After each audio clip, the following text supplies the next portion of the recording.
Learn English through Stories M9 PDF. Adapted and modified by Kulwant Singh Sandhu. Contents: The Secret Garden. 4. Meeting Dickon. 5. Meeting Colin. The Secret Garden. 4. Meeting Dickon. Mary spent nearly a week working in the secret garden. Each day she found new shoots coming out of the ground. Soon, there would be flowers everywhere, thousands of them. It was an exciting game to her. When she was inside those beautiful old walls, no one knew where she was. During that week, she became more friendly with Ben, who was often digging in one of the vegetable gardens. "What are your favorite flowers, Ben?" she asked him one day. "Roses. I used to work for a young lady who loved roses, you see, and she had a lot in her garden. That was 10 years ago. But she died. Very sad it was." "What happened to the roses?" asked Mary. "They were left there in the garden." "If rose branches look dry and gray, are they still alive?" asked Mary. It was so important to know.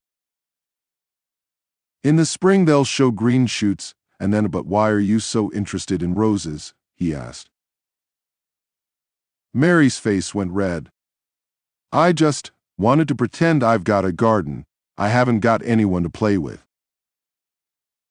"Well, that's true," said Ben.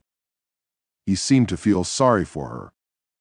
Mary decided she liked old Ben, although he was sometimes bad-tempered. She skipped along and into the wood at the end of the gardens. Suddenly, she heard a strange noise, and there in front of her was a boy.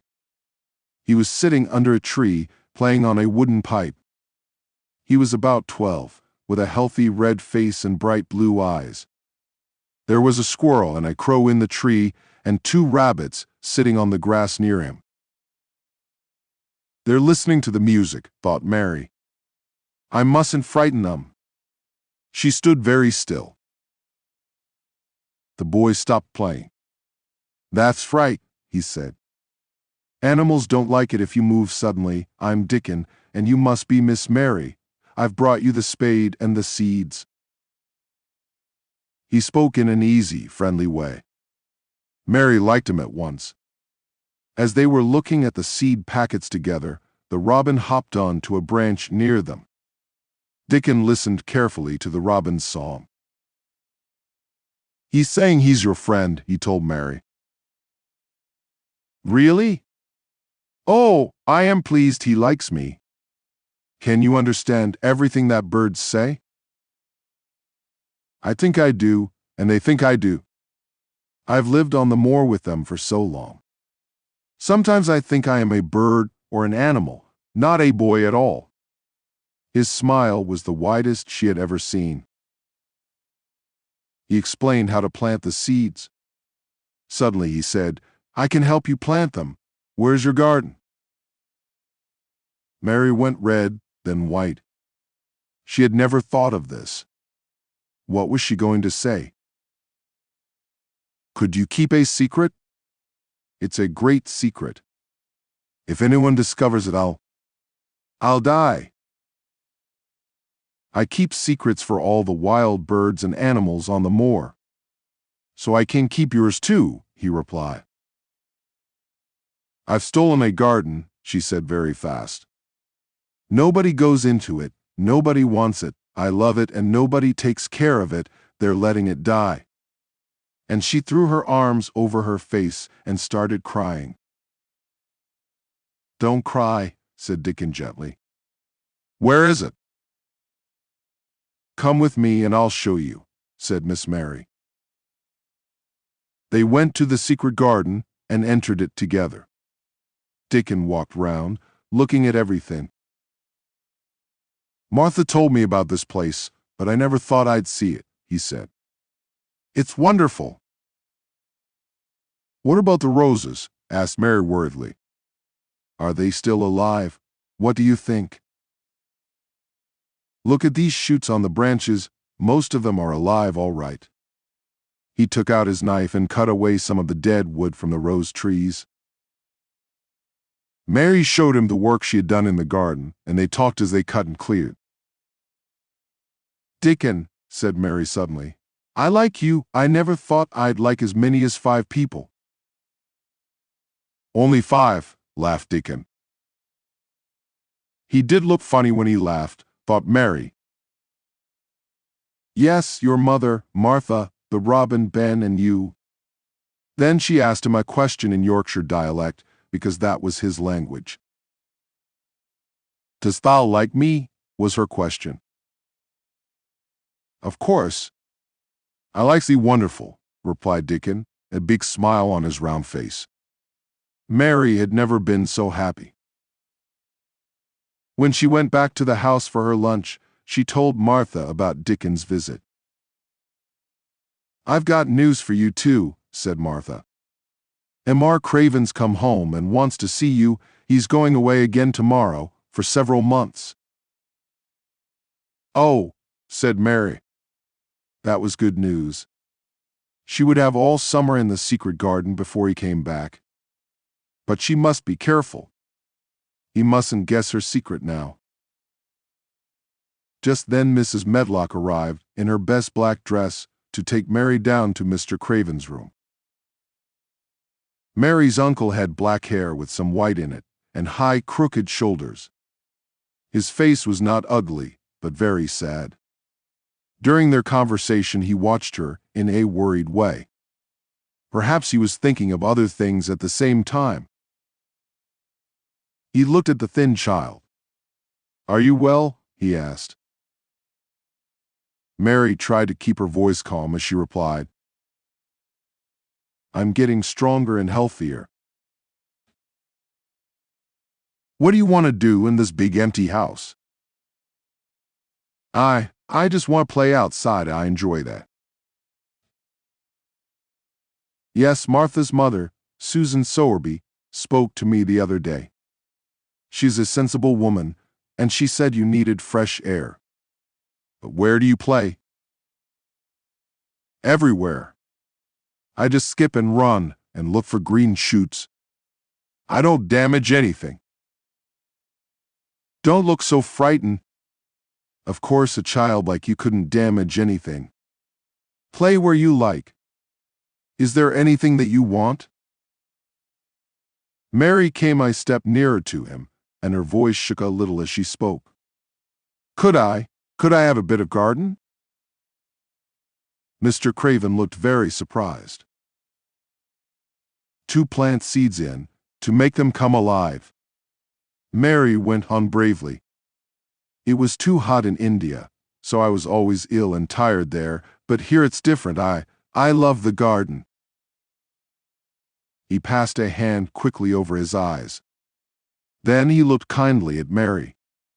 "I knew someone once who loved growing things like you. Yes, child, take as much of the garden as you want." He smiled gently at her. "Now leave me, I'm very tired." Mary ran all the way back to her room. "Martha," she shouted, "M.R. Craven's really a nice man, but he looks very unhappy. He said I can have my own garden." She was planning to work in the garden with Dickon every day to make it beautiful for the summer. 5. Meeting Colin. In the middle of the night, Mary woke up. Heavy rain had started falling again, and the wind was blowing violently round the walls of the old house. Suddenly, she heard crying again. This time she decided to discover who it was. She left her room and in the darkness followed the crying sound, round corners and through doors, up and down stairs, to the other side of the big house. At last she found the right room. She pushed the door open and went in. It was a big room with beautiful old furniture and pictures. In the large bed was a boy who looked tired and cross, with a thin, white, tearful face. He stared at Mary. "Who are you?" he whispered. "Are you a dream?" No, I'm not. I'm Mary Lennox. Mr. Craven's my uncle. He's my father, said the boar. I'm Colin Craven. No one ever told me he had a son, said Mary, very surprised. Well, no one ever told me you'd come to live here. I'm ill, you see. I don't want people to see me and talk about me. If I live, I may have a crooked back like my father, but I'll probably die. What a strange house this is, said Mary. So many secrets. Does your father come and see you often? Not often. He doesn't like seeing me because it makes him remember my mother. She died when I was born, so he almost hates me, I think. Why do you say you're going to die? Asked Mary. I've always been ill. I've nearly died several times, and my back's never been strong. My doctor feels sure that I'm going to die. But he's my father's cousin, and very poor, so he'd like me to die. Then he'd get all the money when my father dies. He gives me medicine and tells me to rest. We had a grand doctor from London once, who told me to go out in the fresh air and try to get well. But I hate fresh air. And another thing, all the servants have to do what I want, because if I'm angry, I become ill. Mary thought she liked this boar, although he seemed so strange. He asked her lots of questions, and she told him all about her life in India. How old are you? He asked suddenly. I'm 10, and so are you, replied Mary, forgetting to be careful, because when you were born the garden door was locked and the key was buried, and I know that was 10 years ago. Colin sat up in bed and looked very interested. What door? Who locked it? Where's the key? I want to see it. I'll make the servants tell me where it is. They'll take me there, and you can come too. Oh, please. Don't do that, cried Mary. Colin stared at her. Do you want to see it? Yes, but if you make them open the door, it will never be a secret again. You see, if only we know about it, if we can find the key, we can go and play there every day. We can help the garden come alive again. And no one will know about it except us. I see, said Colin slowly. Yes, I'd like that. It'll be our secret. I've never had a secret before. And perhaps, added Mary cleverly, we can find a boy to push you in your wheelchair if you can't walk, and we can go there together without any other people. You'll feel better outside. I know I do.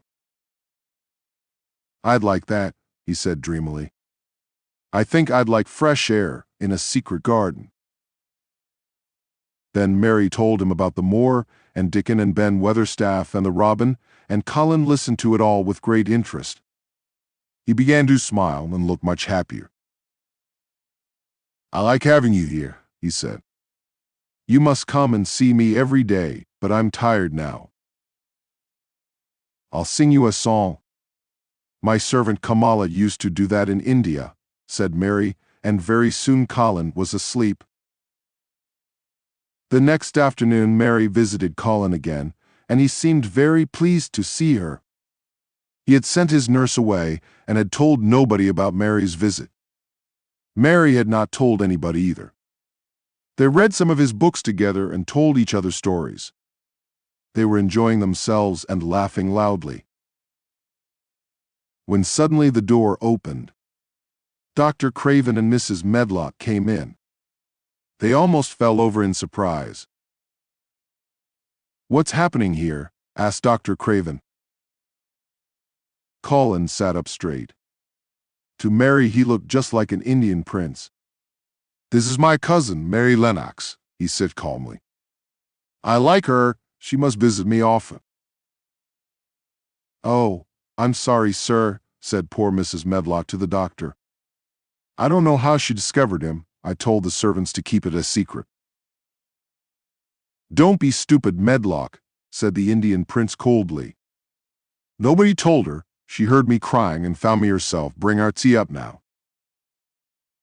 "I'm afraid you're getting too hot and excited, my boy," said Dr. Craven. "That's not good for you. Don't forget you're ill." "I want to forget," said Colin. "I'll be angry if Mary doesn't visit me. She makes me feel better." Dr. Craven did not look happy when he left the room. "What a change in the boy, sir," said the housekeeper. "He's usually so disagreeable with all of us. He really seems to like that strange little girl, and he does look better." Dr. Craven had to agree.